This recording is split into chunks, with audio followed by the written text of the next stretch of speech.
Hello everyone, I hope कि आप लोगों की नॉर्सेटन की, आरआरबी की एंड एसजीपीजीआई केजीएमयू की तैयारी बहुत अच्छे से चल रही होगी। सो यहाँ इन सारे एग्जाम्स की तैयारी मैं करा रही हूँ। लास्ट टाइम मैंने आप लोगों से ये क्वेश्चन कमेंट सेक्शन में लिखने के लिए पूछा था, तो पहले हम ये डिस्कस करेंगे, देन फर्दर क्वेश्चंस पे चलेंगे। तो क्वेश्चन था कि मेडिसिन चल रही है पेशेंट को एम्फ्रोटोसिन बी, ठीक है, सडनली उसे चिल्स हो रहे हैं, फीवर है, हाइपोटेंशन एंड टेकिपिनिया है इन्फ्यूजन के दौरान। इमीडिएट एक्शन ऑब्वियसली क्या रहेगा, because it is an anaphylactic reaction, allergic reaction, जो कि किससे हो रहा है, मेडिसिन से हो रहा है। तो आप स्टॉप करोगे इन्फ्यूजन को और नोटिफाई करोगे किसको, प्रोवाइडर को, ठीक है। कोई भी मेडिसिन चल रही है जिसमें आपको फीवर, चिल्स और हाइपोटेंशन, बीपी जो है ऑल्टर होते हुए दिखता है, उस मेडिसिन को आपको वहीं पे ही स्टॉप कराना होता है, ठीक है। चलो आज के न्यू क्वेश्चन पे चलते हैं हम। जिन भी बच्चे रिप्लाई करते हैं, भाई बहुत अच्छा चल रहे हो आप लोग, इसी स्पीड में पढ़ते रहोगे तो डेफिनेटली अचीव करोगे गोल को। ओके, सो क्वेश्चन है, a women at 34 weeks present with painless vaginal bleeding, fetal heart rate is normal, uterus is soft, ultrasound shows anterior placenta, what is contraindicated? For 34 weeks की present है women, painless vaginal bleeding हो रही है, heart rate normal है बच्चे का, uterus भी soft है और अल्ट्रासाउंड बता रहा है कि प्लेसेंटा आगे है, इंटीरियर है। क्या कॉन्ट्रा इंडिकेटेड रहेगा?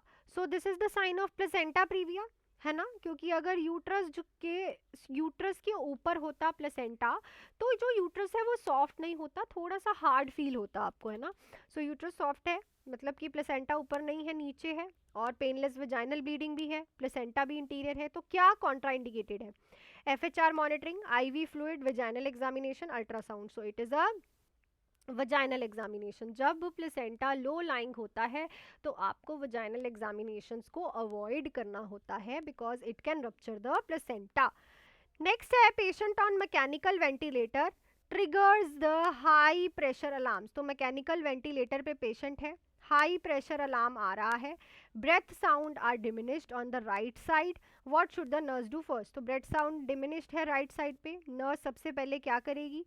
Increase tidal volume, suction the ET tube, check for right side pneumothorax, silence alarm and reassess। तो यहाँ पे क्योंकि राइट साइड पे ब्रेथ साउंड नहीं है तो this is the hallmark sign of pneumothorax. तो आप क्या करोगे, नीमोथोरेक्स के लिए चेक करोगे, क्योंकि ब्रेथ साउंड तभी ही, चाहे लेफ्ट पे हो चाहे राइट पे एब्सेंट हो, तो this is the hallmark sign of नीमोथोरेक्स।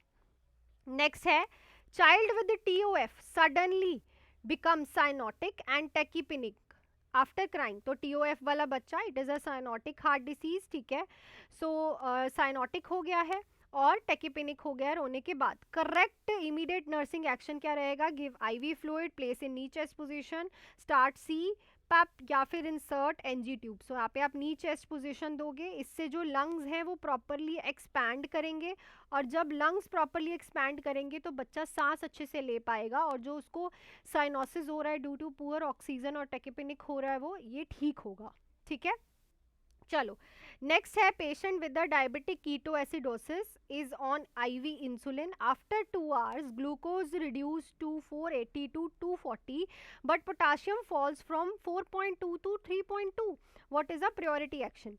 Insulin चल रहा है पेशेंट को, 2 घंटे के बाद उसके ग्लूकोज लेवल घट गए और पोटाशियम लेवल भी घट गए, क्या करोगे? Increase insulin rate, add potassium to IV fluid, stop insulin, increase normal saline. तो इंसुलिन का काम क्या होता है? सेल के अंदर पोटाशियम को शिफ्ट करना। So this is a sign of hypokalaemia. तो आप क्या करोगे? स्टॉप करोगे इंसुलिन, देन उसके बाद डॉक्टर को नोटिफाई करोगे, ठीक है, बिकॉज हाइपोकैलेमिया होने के चांसेस हो रहे हैं पेशेंट को। नेक्स्ट है, पेशेंट और receiving blood transfusion report metallic taste in mouth. Blood transfusion वाला पेशेंट कह रहा है कि मेरे माउथ में मेटालिक टेस्ट आ रहा है, माइल्ड चिल्स हो रहे हैं 10 minutes after starting, what should the nurse do first? Mild उसे चिल्स भी आ रहे हैं, नर्स क्या करेगी? Increase infusion rate, stop transfusion and maintain IV line with NS, give antihistamines, recheck blood bag label later. So यहाँ पे आपको obviously that is a haemolytic reaction, haemolytic blood transfusion reaction. So आपको transfusion को stop करना है और IV line start करनी है विद NS। तो राइट ऑप्शन यहाँ पे हमारे पास क्या रहेगा? Option number B। Next question पे चलते हैं। उससे पहले मेरे न्यू बैचेस बेटा स्टार्ट हो चुके हैं, आप लोग जुड़ सकते हो, ठीक है, मेरे साथ इस नंबर पे कॉल या फिर मैसेज करके। दो बैचेस हैं मेरे पास, एक 4 मंथ्स का बैच है और एक 6 मंथ्स का बैच है, ठीक है। दोनों में डिफरेंस क्या है? अगर तो आपके पास टाइम है अच्छा खासा पढ़ने के लिए, देन आप 4 मंथ्स का, सॉरी 6 मंथ्स का बैच ले सकते हो, अदरवाइज क्विक रिवीजन 4 मंथ्स का बैच ले सकते हो। फीसेस बहुत ज़्यादा अफोर्डेबल है। 4 मंथ्स के बैच की फ़ीस है only and only 2499 and 6 months के बैच की फ़ीस है 3499। इस नंबर पे कॉल मैसेज करके। क्लासेस में क्या क्या मिलेगा? लाइव रिकॉर्डेड क्लासेस है, full theory, MCQs, test series and non nursing classes है। आप कम्युनिटी सेक्शन में जाके रिव्यूज़ देख सकते हो, सिलेक्शंस देख सकते हो और उसके बाद ज्वाइन कर सकते हो, ठीक है। नंबर आपके पास है, इस नंबर पे आप मेरे से कॉन्टैक्ट करके आज ही ज्वाइन कर सकते हो। नेक्स्ट क्वेश्चन पे हम लोग चलते हैं। ये क्वेश्चन हमने कर लिया है। क्वेश्चन है, women in active labour complain of sudden severe abdominal pain, cessation of contractions, fetal part are easily palpable, FHR is absent, what is condition likely?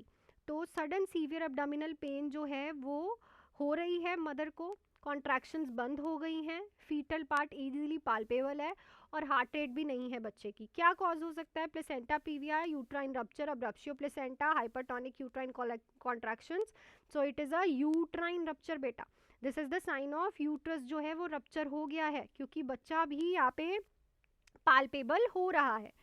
Next है, अ 2 months old infant present with projectile vomiting after feeding, visible gastric peristaltic and metabolic alkalosis, what is the immediate preoperative priority?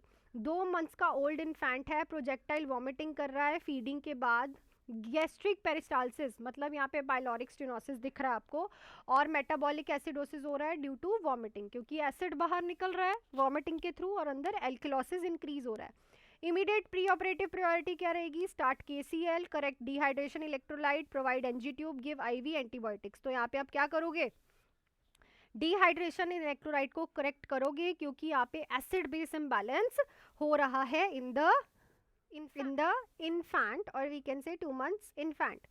Next है, patient says TV is giving special messages only meant for me. This is an example of patient कह रहा है TV मेरे लिए special messages बोल रहा है जो कि मेरे लिए ही है।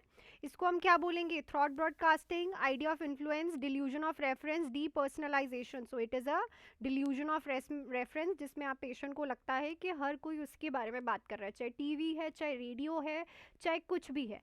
Everyone is giving him a personal messages. Next है, during an outbreak investigation the PGN identifies, तो प्राइमरी हेल्थ केयर नर्स ने आइडेंटिफाई किया case early, screening contacts and reference symptomatic individual for treatment. What level of prevention is this? तो nurse ने screen मतलब कि diagnosis किया है, symptomatic individuals का ट्रीटमेंट किया है। ये कौन सी लेवल ऑफ प्रिवेंशन है? प्रीमोडियल, प्राइमरी, सेकेंडरी या फिर टर्शरी? तो स्क्रीनिंग हो रही है, डायग्नोसिस हो रही है, तो this is a secondary prevention. देखो यहाँ से क्वेश्चन आएगा ही आएगा लेवल ऑफ प्रिवेंशन से, तो अच्छे से इनको करके जाना, ठीक है। नेक्स्ट क्वेश्चन है, patient with the chest trauma develop sudden respiratory distress, distant neck vein, absent breath sound on a left, tracheal shift to the right, what is the immediate intervention? Chest trauma वाले patient के respiratory distress हो रहा है, neck vein distended है, breath sound absent है left side पे, trachea shift हो गया राइट साइड पे, क्या इंटरवेंशन करोगे? Start IV needle, needle decompression, prepare for bronchoscopy, high flow oxygen. So this is the sign of pneumothorax. तो pneumothorax के लिए क्या कर सकते हैं? नीडल डीकम्प्रेशन, ठीक है, जिससे ये सारी चीजें हो रही हैं। This is the sign of pneumothorax, तो needle decompression is the immediate intervention. Next question है, the NG tube insertion, the patient suddenly start coughing vigorously and become breathless, what should the nurse do? NG tube insert करते हुए patient एकदम से कफ करता है विग्रेसली और breathless हो जाता है, नर्स क्या करेगी? Advance the tube, withdraw the tube immediately, ask patient to swallow more, give sips of water. So इस क्वेश्चन का आंसर लिखो फटाफट से। एनजी ट्यूब डालते हुए कफ हो रही है विग्रेसली और ब्रेथलेस है। तो आई थिंक आज भी सारे क्वेश्चंस आप लोगों को बहुत अच्छे से क्लियर हो गए होंगे। नेक्स्ट क्वेश्चन करेंगे हम कल। टिल देन आप लोग जुड़ सकते हो मेरे न्यू बैचेस में बेटा फॉर ऑल द एग्जाम। इस नंबर पे मुझे कॉल मैसेज करके 4 और 6 मंथ्स का बैच ज्वाइन कर सकते हो। सो मिलती हूँ नेक्स्ट क्लास में। Till then do hard work, make your parents proud and all the best.